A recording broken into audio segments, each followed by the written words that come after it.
Welcome back, everyone, to our Let's Play series of Motorsport Manager. Now, this video is going to be very different from the previous videos in the series because this video is going to be simply just me talking about various aspects of the game. And the first thing I want to do is get started with a spoiler alert. If you are following along, this video will come out before the end of our Tier 2 series. So if you don't want any spoilers about what happens, in future videos there, then stop watching right now because the screens that you'll see coming up will sort of give that away as to what happens toward the end of that season and in upcoming seasons. So I recorded those videos probably a week and a half or so ago, maybe a little bit more during the holiday season.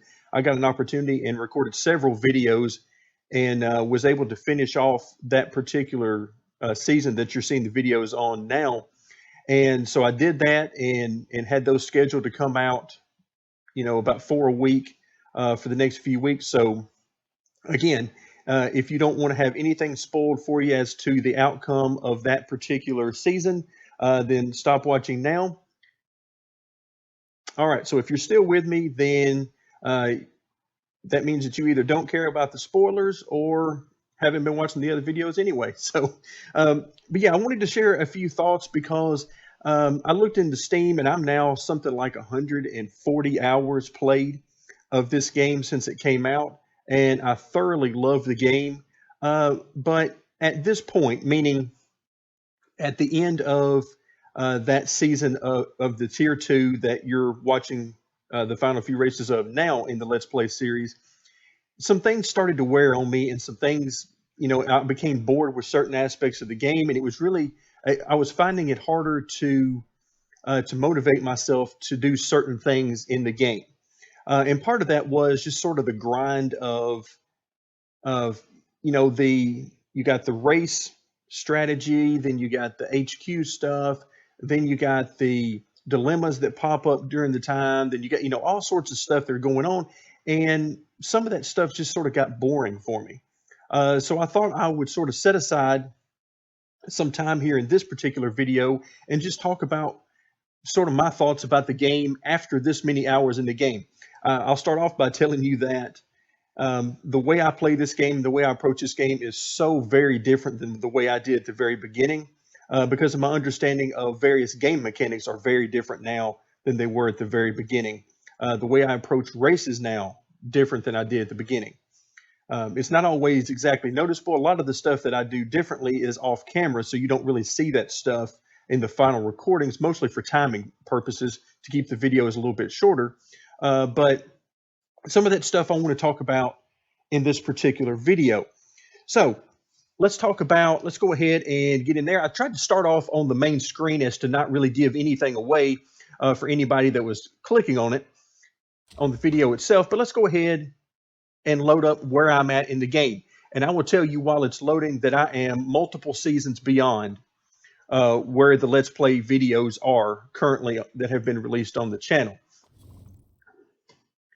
And so what I did was at the end of the season, again, that you're watching the final few videos now in Tier 2, I did end up winning the championship, which should be fairly obvious if you're following along with the videos because we're pulling way ahead of them. So that's not really that much of a spoiler. But so I did get promoted to Tier 1, and my first season in Tier 1 was pretty boring, quite frankly, as far as anything that I recorded to show. Now, I did do quite a bit of recording for that, but I decided that I really didn't want to show it because it has gotten, again, like I said, kind of tedious. Certain aspects of the game have gotten pretty tedious for me. So I decided to sort of break the monotony a little bit and not show every race and every season and all that, because I knew immediately a few things when I got to Tier 1, okay, the World Championship tier. I knew that I found out very quickly that as far as the teams go, Steinman Motorsport is not even head and shoulders ahead of everybody else. They're head, shoulders, knees, and toes ahead of everybody else right now. When I got there, my car was dreadful. I think everything reset somewhere around 1,000 on performance.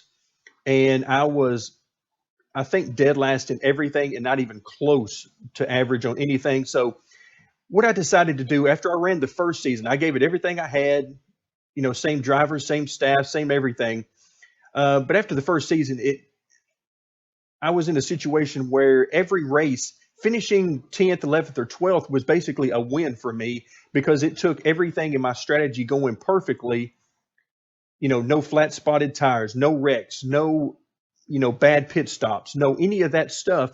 And maybe I could get 10th through 12th as my best finish with Raphael. So that became, it became kind of tedious and repetitive to do over and over again. Now, in the spirit of playing a management sim, I didn't mind. But I thought, doing videos about this race after race just is getting old because it's not, if it were me, I wouldn't want to watch that. I would want to watch, when I have a chance to win or at least compete for, podiums and that kind of thing. So I decided to stop recording and I decided to go a completely different route with my team. I stopped this, charge, and I decided, okay, let's do something different to sort of break up the monotony a little bit for myself.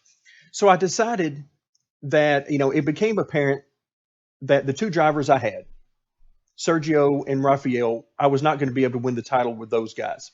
And the reason is Raphael was an extremely good driver and it served us well for our entire trek through Tier 3 and Tier 2. And he did great in Tier 1 with the car he was given. But I knew that by the time I could get my team good enough to compete, that his age was going to be an issue. So I decided to just blow the whole thing up.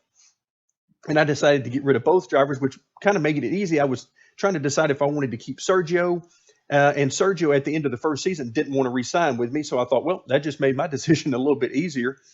So I decided to get rid of both drivers. And I went out and got the very best pay drivers that I could find. And I decided that what I was going to do is just try to amass. I wasn't going to tank anything. I'm not the Philadelphia 76ers here, so I wasn't going to do that process. But I decided that I was going to find the very best pay drivers that I could and earn up as much money as I possibly could. And I was going to go crazy on HQ buildings. Because I thought this is something that I haven't really done. I mean, we've done as much as we could based on the finances we had available in the series, but I decided let's just blow this thing up. Let's go full bore to where we're making as much money as we possibly can, and let's build up our HQ and try to get the best car that we possibly can. So what you're seeing on your screen, of course, you can see the drivers that I've got now, but let's go ahead and click into the driver screen and see who we got. Now I'm terrible with these names. So basically I just make up my own names here. And she's John's daughter is what I call her. And so we got John's daughter and Laura. Laura, you can see 4-star driver. So she is very good.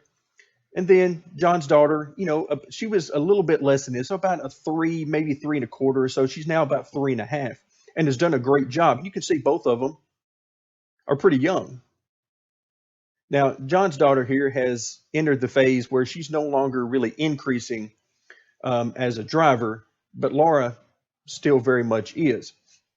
And then I decided, well, let me see what I can do on the scouting side of things. So what I did is I came into the HQ, and one of the very first things that I did was I decided to go after the scouting facility. And you can see now it's level 3 of 3. So it is fully maxed out. So I have access to every available driver in the game. And the way the scouting facility works, if you haven't played the game or if you haven't really made much use of it, which I didn't for a very long time, is that as you increase the scouting facility, you get access to more and more drivers. Now, these drivers don't have teams, so you get access to these drivers, and most of them, admittedly, are not any good. All right, most of them are not ones that you're going to want to sign anyway, but there are a few diamonds in the rough in there.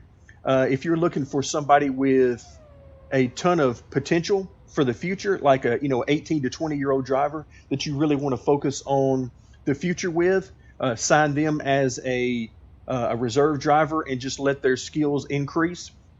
There are some drivers in there for that. If you want to look for pay drivers, there's several of those in there. And then, if you want to look for top-notch 4-star plus drivers, then there are a few of those in there. So there's a great reason to do this. In fact, I wish I would have uh, taken this route earlier. But again, going back to when I first started playing the game, I didn't really know anything about the game. I hadn't done any research on it because I wanted everything to be brand new to me and I wanted to feel my way through it. And I'm still doing a lot of that. But then you can see here over the course of a couple of seasons, I maxed out the test track. That's for engine purposes. Maxed out telemetry center, which was the first thing I did, first building to be maxed out. That's your gearbox.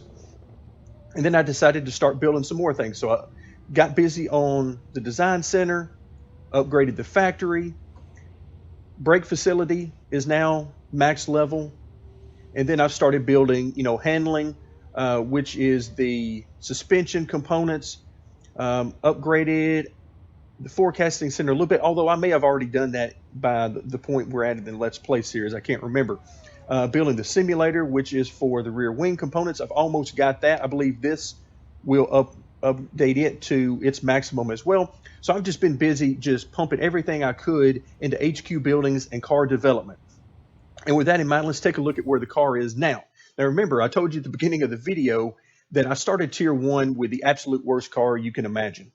And I actually, like I said, I was very okay with that.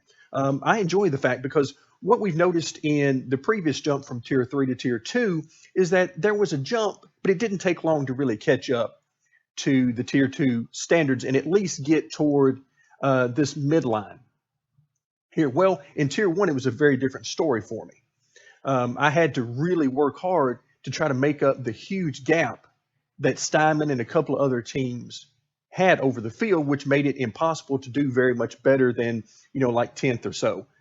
For me, again, that was when everything was going perfect. And when everything didn't go perfect, I was finishing well down in the field.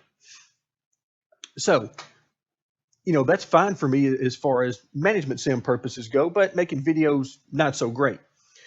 So again, I decided to maximize money in car development, and you can see where we are now.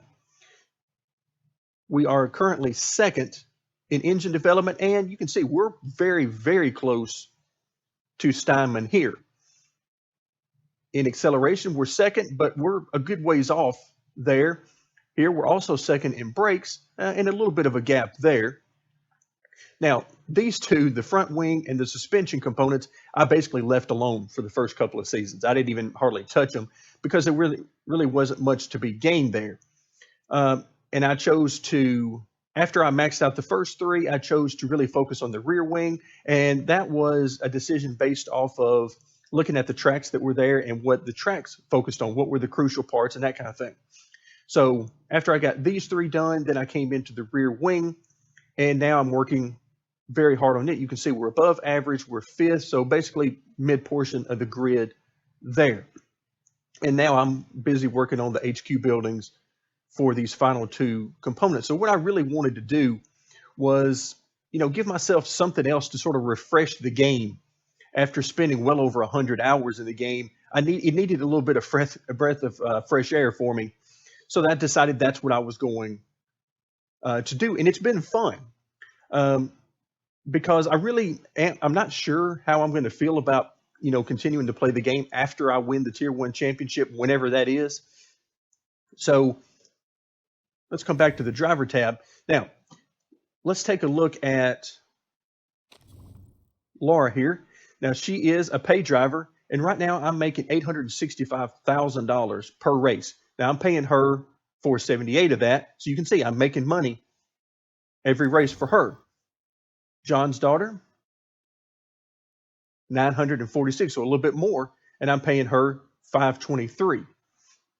So I'm making money on both drivers, and I also brought in a reserve driver. As you can see, and the reason I brought her in is because she has nearly perfect 5-star potential. I got her, I think last year she was 19. So she's got plenty of potential. And the reason I got her isn't because I probably will ever use her, because let's face it, by the time she becomes anywhere close to Tier 1 worthy, I'm not sure what I'm going to be doing in this game. So I really got this as a research project. Let's see how much she can improve over the course of one season, maybe two seasons. Let's see, because my feeling right now is that developing a driver is almost just not worth it unless you get one at the very beginning when you're still down in tier 3 and you try to keep with it as you work up through the tiers. But at this point, I'm not sure it's worth it. But I found one that had nearly perfect 5-star potential and a great 94% marketability. So with that in mind, I decided to sign her. As you can see, I'm only paying $70,000 per race, and that is a non-issue because if we look at our finances, I'm making anywhere from right now it's 1.8 million. Again, remember that's before any bonuses I earn. So I'm earning anywhere from say 1.75 to $2.5 million per race. It fluctuates based on the sponsorship. So I've been making a bunch of money, and that's been, pretty fun. And if we take a look at the standings at where I'm at now, you can see the driver standings, we're doing pretty good. Now we don't have the drivers or the car to win the championship. Steinman has got that pretty much locked up for now until I can catch them. But, as far as everything goes, yeah, we're doing pretty good. You look over here, we're second in the team standings with a nice size lead there. So I have no complaints about where things are. But again, sort of when I got to tier 1 and during that first season, it became very apparent to me that, you know what, this is getting kind of old. Let's change it up a little bit and try something different. Now, a good thing about the prize fund here in tier 1, finishing second, I believe, gets you about 40 million in prize money. Third, somewhere around 30, 35, somewhere. I forget exactly what it is, but I think it's around 40 million for finishing second. A good bit more than that to finish first. So, a lot of money is flowing in tier 1, and I'm really enjoying being able to build up the car, build up the HQ, and that type of thing. Now, with that in mind, there's a few other things I wanted to touch on. Again, one of the big issues that I'm looking forward to is the release of mods, of Steam, including the mods. I'm extremely looking forward to that simply because I'm not really an open wheel guy. I'm having a blast in the game, but there's sort of a limit to how much I enjoy open wheel cars, and I'm sort of reaching it. So I'm excited for the Steam Workshop to come out for the possibility of a few things. Number one, I want to see different series. And I've talked a little bit about this in previous videos, but I want to see different series. I would absolutely love to be able to do an endurance type series with sports cars, whether we're talking, sort of 10 top type cars, we're talking prototypes, all that type of stuff. I would love to be able to do endurance type races with these cars. And right now, I really don't want to do that with the open wheel cars. It's just not as fun with me, although I do plan to do a little bit of it until the mods appear, and hopefully they do appear. Also, I would love to see NASCAR type racing in here, ovals, that kind of thing. Now, I know the game itself, the bare bones is pretty good, but not everything you see in here would fit perfectly with NASCAR, and I'm perfectly fine with that. Honestly, if we just had, the ability to run an oval series like NASCAR, where you run mostly all ovals of different sizes and shapes, and had to fit it to this sort of paradigm here, then I'm perfectly fine with that. I get it. And I think that would be fun. But really, I got to say that sports cars and the ability to run some endurance racing and that kind of thing really piques my interest quite a bit. Another thing I'm looking forward to is new tracks. The ability to add in, of course, ovals for the NASCAR type series, but also series specific type tracks. Some different types of road courses, maybe a little bit smaller road courses, some different layouts. I would love to see Le Mans in here. I would love to see, Road America, Road Atlanta, some different places like at Laguna Seca for just the American type tracks, Mid-Ohio, that kind of thing. I would love to see also classic circuits that are no longer around, Riverside in California, that type of thing, I think would be great. And I think that we're going to be able to get into some of that whenever they release the ability to do mods through the Steam Workshop. The question is going to become, how difficult is it to make new car models for the game? How difficult is it to add new tracks to the game and that kind of thing? Another thing I'm very interested in is the ability to create your own team. Uh, Something, I chose ZRT to start with because they were an American team and that's where I live. So I went that route.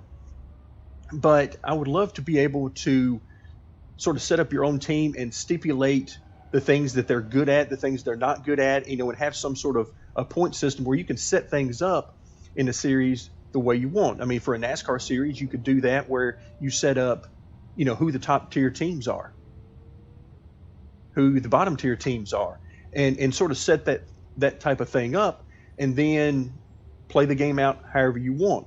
So those are some of the ideas I have for mods that I'm very interested in. In fact, would love to be part of a mod team working on some of those things if I have the skills necessary to do that. Some other thoughts I have about the game.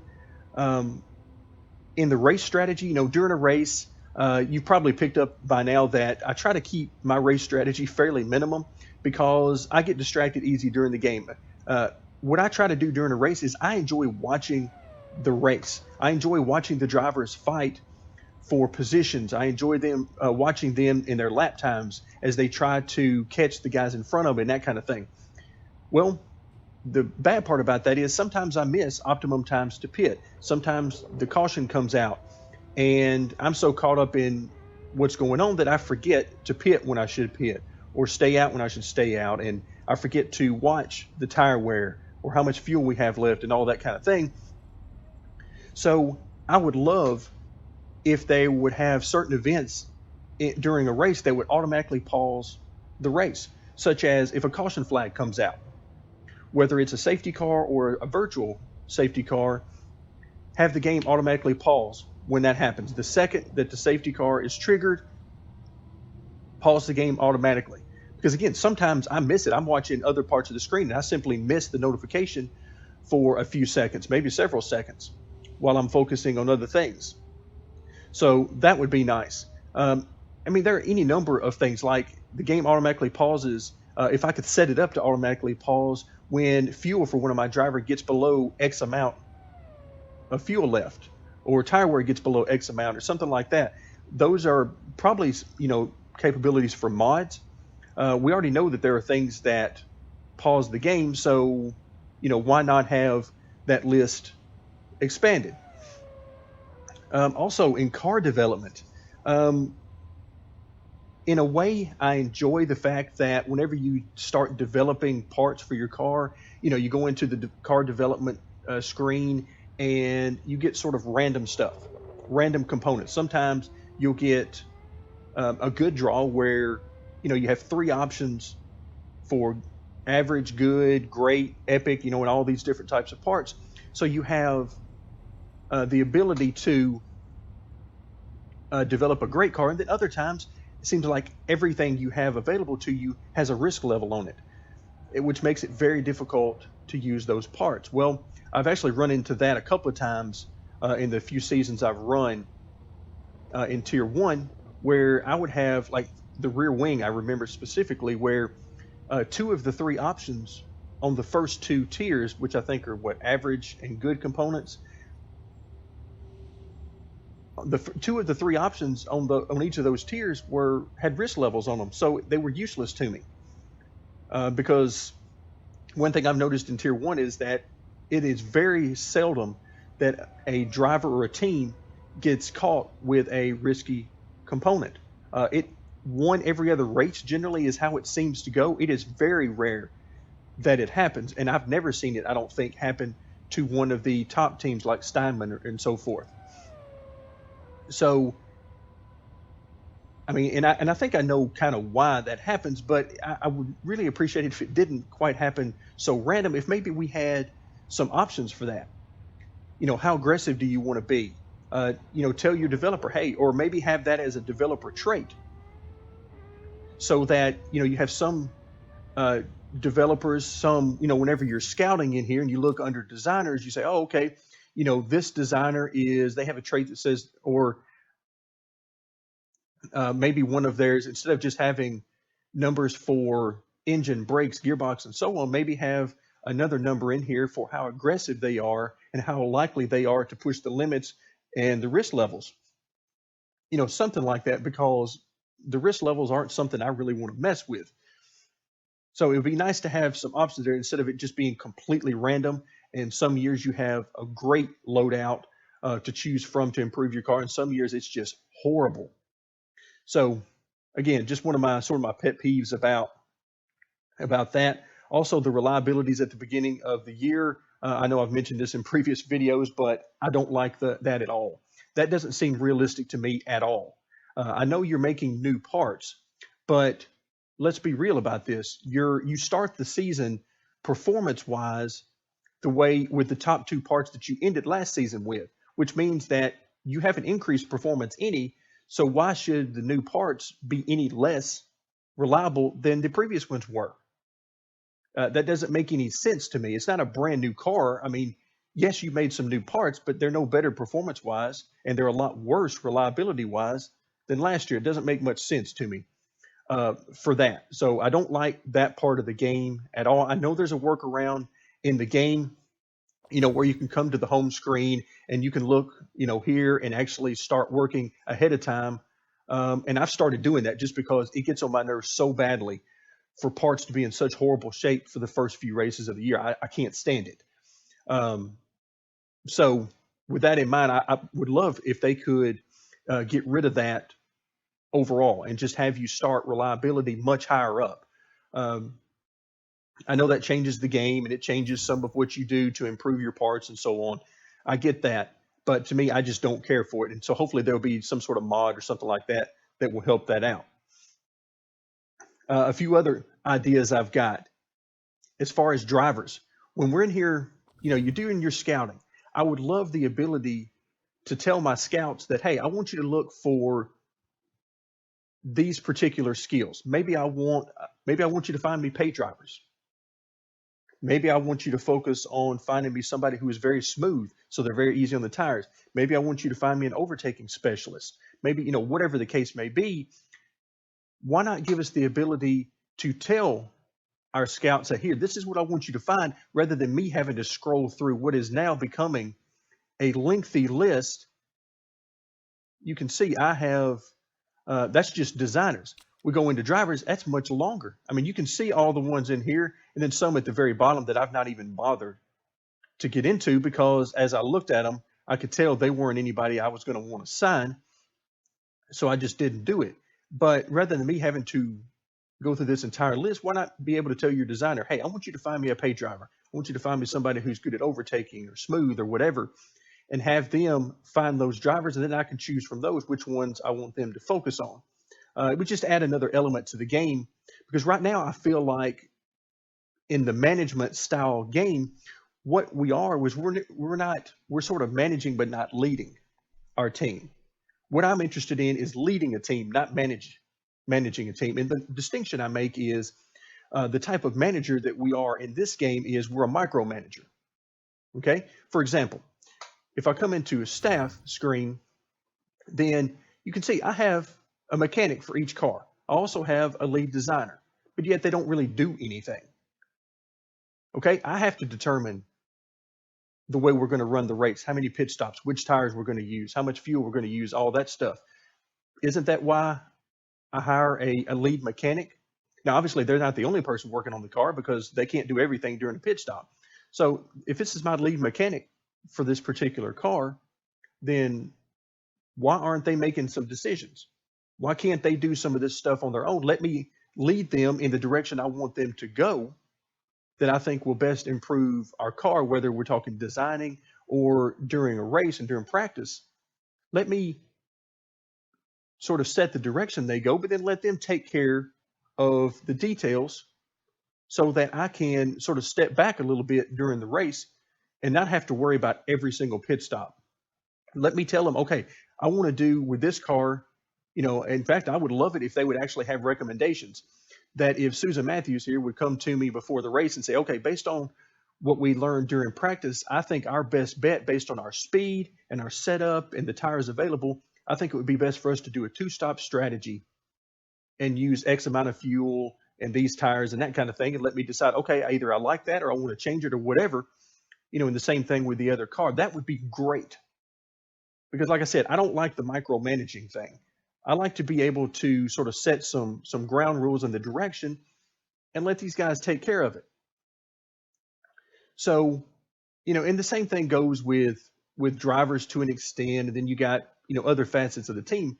But as the owner of the team, and again, I'm coming from more of a NASCAR background on this, but in NASCAR, the team owner doesn't tell the individual crew chiefs when to pit every time they need to pit. He doesn't tell them what air pressure to put in the tire. He doesn't tell them, this, that, and everything. And I know we're not technically the owner in this game; that we're just the leader of the team. But even in NASCAR, the leader of the team doesn't do all that.